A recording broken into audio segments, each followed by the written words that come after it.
Well, relationship between the White House and the media have long been a storyline that is discussed and analyzed from administration to administration. But now the Obama administration is injecting a new wrinkle into the debate between the executive branch and the so-called Fourth Estate by publicly setting its sights primarily on one specific news organization.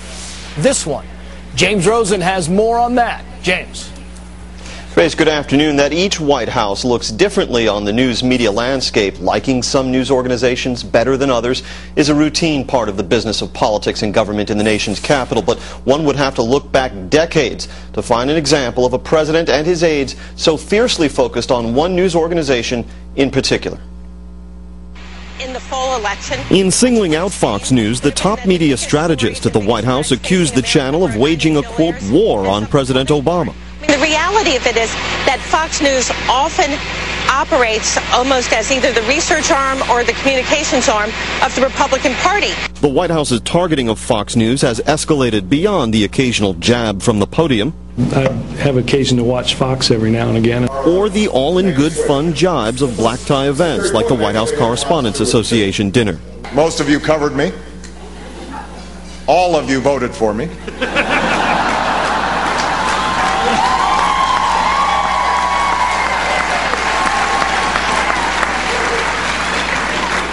Apologies to the Fox table. Where are they? Now a White House blog site paid for with taxpayer money describes how, quote, Fox lies. Behind the scenes, the White House since last August has barred Fox News Sunday from getting any administration officials as guests. And when President Obama himself appeared on an unprecedented 5 Sunday talk shows on one morning last month, he too declined to appear on Fox News Sunday. On that day, anchor Chris Wallace instead interviewed 3 CEOs about job creation in the sluggish economy.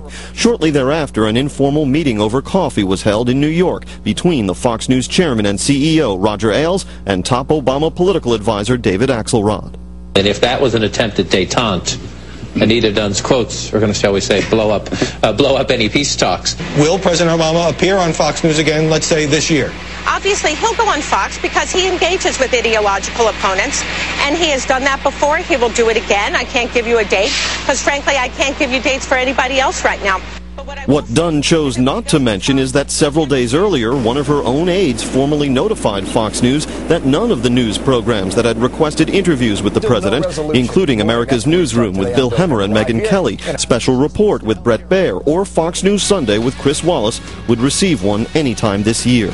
This order to freeze out a leading news organization is similar to those that President Nixon infamously directed at the New York Times.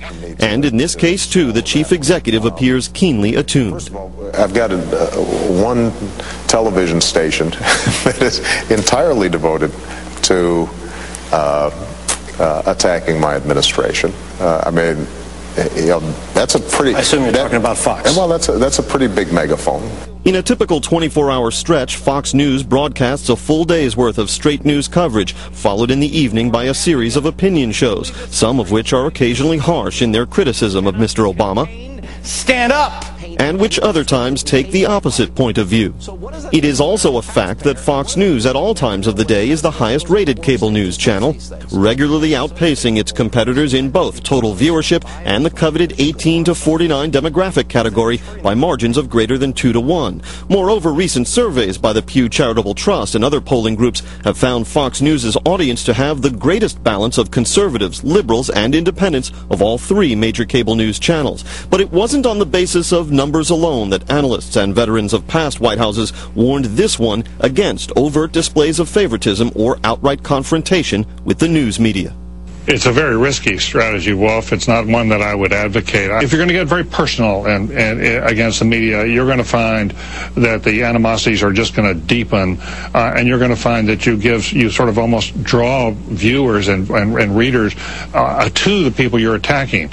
You build them up in some ways. You give them stature. Going after a news organization, in my experience, is always a loser. They have a big audience, and Fox has an audience, not just conservatives. They've got liberals and moderates who watch too. They've got Obama supporters who are watching. So it's a temptation for politicians, but it needs to be resisted. Obama's only been a boon to their ratings, and I don't understand how this kind of escalation of rhetoric and kind of taking them on one-on-one would do anything other than escalate their ratings even more.